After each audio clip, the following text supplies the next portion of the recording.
Good afternoon, everybody. It's about 1:30 on Wednesday, May 25th.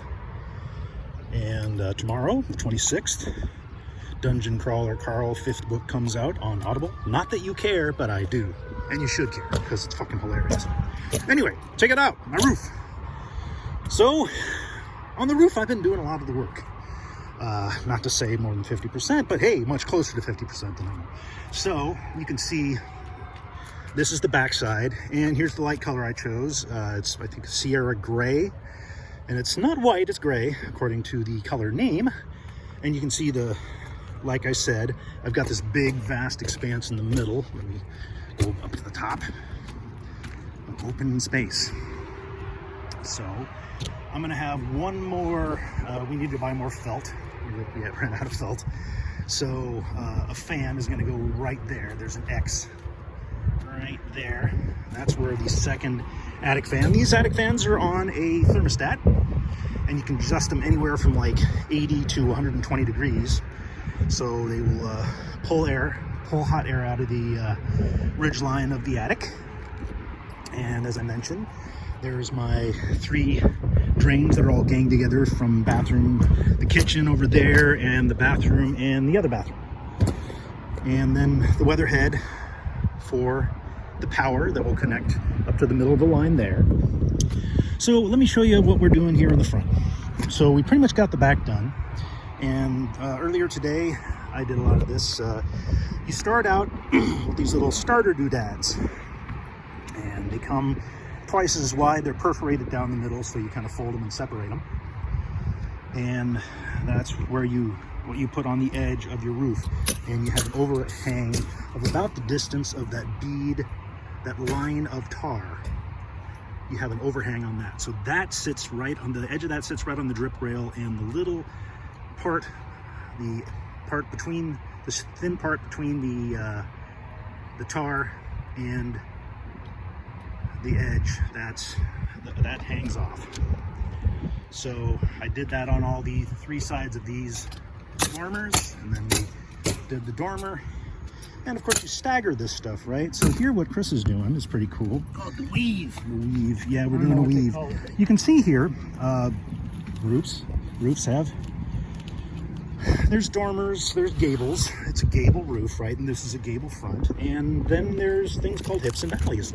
So this, okay, over here across the street, that's a gable roof, right? And then you got the little gable in the front.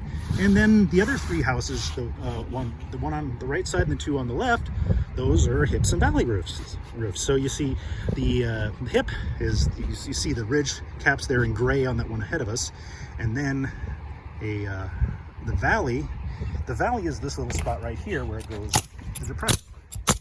So what Chris is doing here, the first thing we did yesterday, we did this whole front gable here.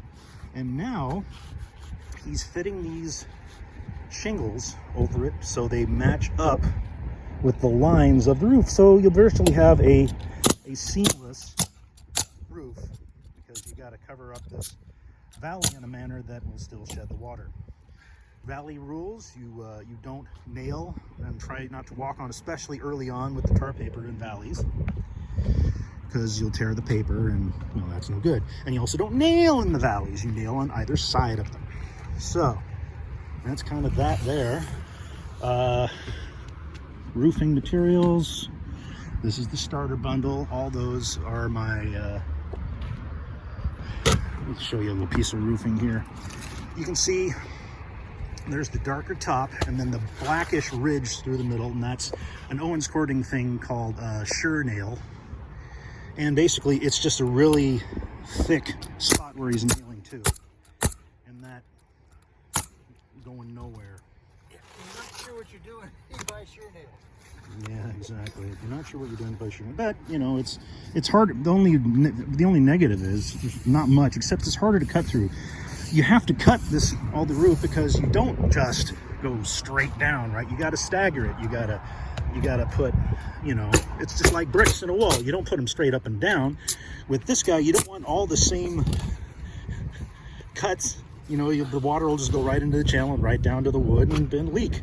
So you gotta have them all offset, and that's what's kind of happening here. You can see what we'll do is we'll put a full sheet down there and then we'll work our way up. Boom, boom, boom, boom, boom, boom, boom, boom, boom, boom, boom, boom. So yeah, this is turning out a little easier than I thought, which is kind of cool. I like it. I like it. Just with the way these little squares are on this standard roofing material, it looks pretty well. Here, this is flashing. This flashing is going to go under the window there. We've got a buddy that works in a metal shop that fabricated that for us.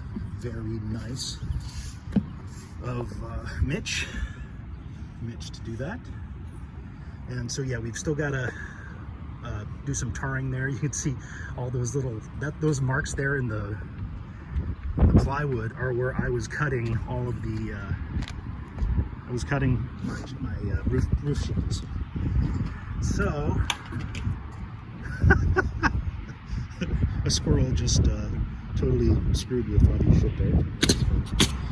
Anyway, so I think I'll get back to work here, but this is just a quick video to show what's going on today.